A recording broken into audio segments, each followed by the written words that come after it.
കണ്ണൂരിൽ നിന്ന് നമ്മൾ കൊല്ലത്തേക്ക് എത്തുമ്പോൾ ഭൂമിശാസ്ത്രപരമായി വളരെ വ്യത്യസ്തമായ ഒരു പ്രദേശം കൂടിയാണ്. ഒരു ജില്ലയുടെ പേര് തന്നെയാണ് ആ മണ്ഡലത്തിനും ഉള്ളത്. അതോടൊപ്പം തന്നെ അവിടുത്തെ നിയമസഭാ മണ്ഡലങ്ങൾ കൂടി പരിചയപ്പെടുത്തിയ ശേഷം നമുക്ക് അതെ, എല്ലായിടത്തെ പോലെ തന്നെ 7 നിയമസഭാ മണ്ഡലങ്ങൾ ചേരുന്ന കണ്ണൂർ ലോക്സഭാ മണ്ഡലം ചവറ, പുനലൂർ, ചടയമംഗലം, കുണ്ടറ, കൊല്ലം, ഇരവിപുരം, ചാത്തന്നൂർ.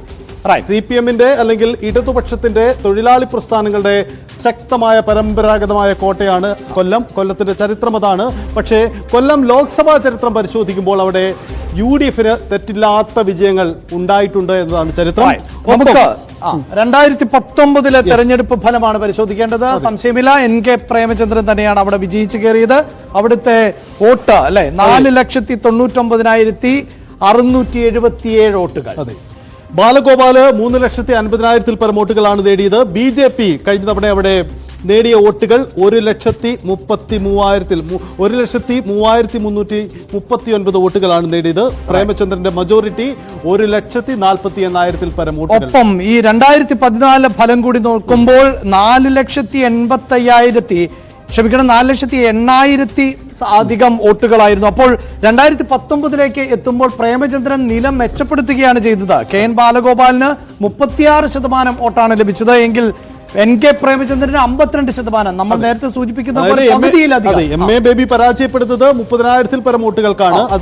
വോട്ട് ശതമാനം 43 ആയിരുന്നു. 43% വോട്ട് MA ബേബി നേടിയിരുന്നു. അതെ, അതിൽ കഴിഞ്ഞ തവണ BJP-യുടെ വോട്ടിംഗ് ശതമാനത്തിൽ വലിയ വർധനവ് കഴിഞ്ഞ തവണ തന്നെ ഉണ്ടായിട്ടുണ്ട്. അതെ, ഇത്തവണ അത് ഉണ്ടാകുമോ, അങ്ങനെ ആരെ സ്വാധീനിക്കും, അങ്ങനെ ഘടകങ്ങൾ നിരവധിയുണ്ട്.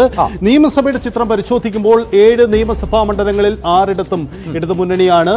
കുണ്ടറ എന്ന മണ്ഡലത്തിൽ മാത്രമാണ് അവിടെ PC വിശ്വനാഥ് എന്ന UDF-ന്റെ പ്രതിനിധിയുള്ളത്. ഇതാണ് നിയമസഭയിലെ 2021 നടന്ന ചരിത്രം. 2.5 വർഷത്തിന് ശേഷം വീണ്ടും ലോക്സഭയിലേക്ക് തെരഞ്ഞെടുപ്പ് നടക്കുമ്പോൾ NK പ്രേമചന്ദ്രന് ഇടതുമുന്നണിക്ക് വെല്ലുവിളി ഉയർത്താൻ കഴിയുമോ? അത്തരമൊരു പ്രതീക്ഷയിലാണ് M മുകേഷ് ഇടതുമുന്നണിയുടെ സ്ഥാനാർത്ഥിയായി കൊല്ലം. അതായത് സജിത്ത് നേരത്തെ പറഞ്ഞ പോലെ ബാലികേറ മലയായി മുന്നിൽ നിൽക്കുകയാണ് ലോക്സഭാ മണ്ഡലം. അതിനെ ഏതു വിധേനയും പിടിയിൽ ഒതുക്കുക എന്നതാണ് ഇത്തവണ അജണ്ട. അവിടെയാണ് MLA കൂടിയായിട്ടുള്ള M മുകേഷിനെ കളത്തിലേക്ക് ഇറക്കുന്നത്. ഒപ്പം നമുക്ക് BJP സ്ഥാനാർത്ഥിയെ കുറിച്ച് കൂടി പറഞ്ഞു പോകേണ്ടതുണ്ട്. ഒരു പക്ഷേ ആരായിരിക്കാം അവിടുത്തെ BJP സ്ഥാനാർത്ഥി എന്നത് സംബന്ധിച്ചൊരു വ്യക്തതയുണ്ടായിരുന്നില്ല.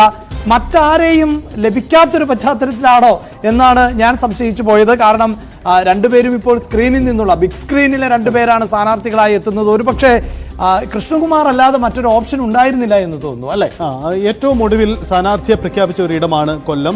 കൊല്ലത്ത് എപ്പോഴും BJP UDF അഡ്ജസ്റ്റ്മെന്റ് എന്ന ആക്ഷേപം കേൾക്കുന്ന ഇടമാണ്. പക്ഷേ അവിടെ കൃഷ്ണകുമാർ വന്നു. കൃഷ്ണകുമാറിനെ നമുക്കറിയാം, അദ്ദേഹം കഴിഞ്ഞ നിയമസഭയിലൊക്കെ മത്സരിച്ചപ്പോൾ തന്നെ ചുരുങ്ങിയ സമയം കൊണ്ട് കളം പിടിക്കാൻ വലിയ ശേഷിയുള്ളയാളാണ്. അങ്ങനെ രംഗത്ത് വരുന്നയാളാണ്. ഇത്തവണ പരാതി ഉന്നയിക്കുന്നുണ്ട് പാർട്ടിക്കാർ കൃത്യമായി തനിക്ക് വേണ്ടി വർക്ക് ചെയ്യുന്നില്ല എന്ന് പരാതി ഉന്നയിക്കുന്നത്. ഇതിനിടയിൽ അദ്ദേഹത്തിന് ഒരു ചെറിയ കണ്ണിനൊരു അപകടം പറ്റി, അതിന്റെ ഒരു ഇതുണ്ട്. നമ്മൾ എന്തായാലും ഇന്ന് ഈ വാർത്ത ഈ കൊല്ലത്തെ സാഹചര്യം പരിശോധിക്കുമ്പോൾ സ്വാഭാവികം രേണുക അദ്ദേഹത്തെയും കണ്ടിട്ടുണ്ടാവും. നമുക്ക് കൂടി നോക്കാം.